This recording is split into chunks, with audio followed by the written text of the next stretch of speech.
कम समय में social media पर सुर्खियां बटोरने वाले बागेश्वर धाम के पीठाधीश्वर पंडित धीरेन्द्र कृष्ण शास्त्री एक बार फिर से चर्चाओं में हैं। इस बार पंडित धीरेन्द्र शास्त्री एक निजी टीवी चैनल को दिए गए इंटरव्यू की वजह से है। इस इंटरव्यू में धीरेन्द्र शास्त्री ने न सिर्फ दक्षिणा लेने की बात स्वीकार की, बल्कि भारत को हिंदू राष्ट्र घोषित करने की अपनी मांग दोहराई।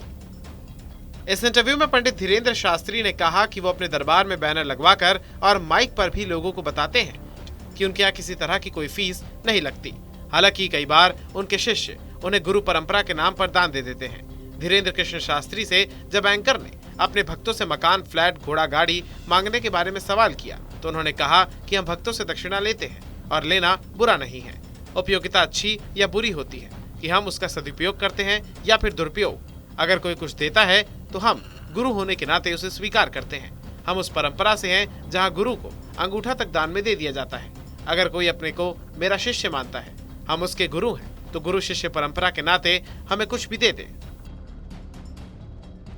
धीरेन्द्र कृष्ण शास्त्री यही नहीं रुके, बल्कि एक दूसरे सवाल के जवाब में उन्होंने भारत को हिंदू राष्ट्र घोषित करने की अपनी मांग दोहराई।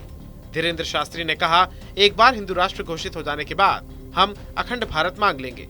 जब उनसे कहा गया कि सुप्रीम कोर्ट ने कहा है कि भारत जैसे धर्मनिरपेक्ष देश में लोगों को धर्म के आधार पर बांटने की इजाजत नहीं है, तो शास्त्री ने जवाब दिया, सुप्रीम कोर्ट के प्रति हमारा आदर है, लेकिन भारत हिंदू राष्ट्र था और है, अब बस घोषणा कीजिए।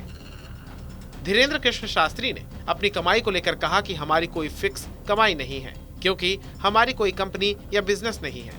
कोई चढ़ा जाता है, हमारे पास करोड़ों सनातनियों का प्यार, लाखों करोड़ों की दुआ है, हजारों संतों का आशीर्वाद है। जितने सनातनी हैं उतनी कमाई है, आप लोग हिसाब लगा लीजिए। वहीं इससे पहले धीरेन्द्र शास्त्री ने बताया था कि जब से हमने घर वापसी कराई तभी हमने कह दिया था कि मेरे पर आरोप लगने वाले हैं। ये आग सनातन की बुझने मत देना। गुरु कृपा से हमें आभास है, भय होता तो चुप हो जाते, लेकिन आभास है। जो आरोप लगे, गुरु प्रेरणा हमें बता रही है कि बहुत जल्दी लोग हमें रास्ते से हटाने का काम करेंगे। उन्होंने आगे कहा था कि हमारे साथ 100 करोड़ हिंदू और बागेश्वर बालाजी का आशीर्वाद है। हम कभी कानून का उल्लंघन नहीं करते। सरकार ने व्यवस्था भी दी। कैंसर अस्पताल पर उन्होंने कहा कि बागेश्वर धाम में पहले मंदिर बन रहा था, लेकिन अब वहां पर मंदिर की जगह कैंसर अस्पताल का निर्माण होगा। 400 करोड़ रुपए के सवाल पर उन्होंने कहा, सनातनियों के लिए कुछ भी असंभव नहीं है, दान दक्षिणा हम लेते नहीं। बहरहाल इस इंटरव्यू के बाद से एक बार फिर बागेश्वर धाम सरकार को लेकर तरह तरह की बातें शुरू हो गई हैं।